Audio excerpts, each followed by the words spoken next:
Halo, perkenalkan nama saya Agustinus Tampu Bolon. Saya adalah guru pendidikan Pancasila di SMAK 1 BPK Penabur Bandung. Hari ini saya akan mengenalkan sebuah inovasi pembelajaran yaitu MAPS, 4 metode efektif belajar hukum. Selain mengakomodasi beragamnya kebutuhan peserta didik, MAPS lahir karena terbatasnya media pembelajaran untuk materi hukum. Pada dasarnya metode ini sudah banyak diterapkan, namun masih dilakukan secara terpisah dan belum terintegrasi secara berkelanjutan. Sehingga kali ini saya akan membuktikan bagaimana metode MAPS dapat bekerja efektif untuk meningkatkan kompetensi peserta didik terhadap hukum. MAPS adalah akronim dari Movie, Esai, Board Game, dan Simulasi. Keempatnya disusun berdasarkan 4 model pembelajaran yaitu Value Clarification Technique, Experiential Learning, dan Game Based Learning, dan Problem Based Learning. Movie biasanya digunakan untuk mengklarifikasi nilai-nilai kehidupan berkaitan dengan kasus-kasus hukum di masyarakat. Melalui film, peserta didik akan mengkritisi tindakan seseorang dan mengambil nilai positif untuk menciptakan kesadaran. Biasanya saya menerapkannya pada pertemuan pertama atau kedua untuk menarik perhatian peserta didik. Kedua adalah esai.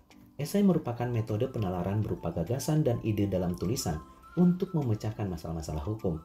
Esai hukum saya gunakan untuk mengkritisi suatu peristiwa hukum. Esai sangat efektif bagi peserta didik yang suka dengan menulis maupun riset-riset penelitian. Dan yang ketiga yaitu board game. Board game adalah media efektif yang tidak hanya memotivasi, namun secara tersembunyi dapat menggali kemandirian peserta didik terhadap isu-isu hukum. Seperti yang saya lakukan di kelas melalui board game Nomoi. Nomoi adalah permainan papan berbasis kartu yang mengantar peserta didik untuk memahami proses hukum dari penyelidikan, penyidikan, penuntutan, dan pengadilan. Hasil angket membuktikan peserta didik sangat menyukai permainan ini untuk belajar hukum. Selain karena seru, mereka dapat mengetahui bagaimana proses penyelesaian kasus hukum di Indonesia. Keempat yaitu simulasi. Simulasi merupakan praktik berbasis sidang hukum.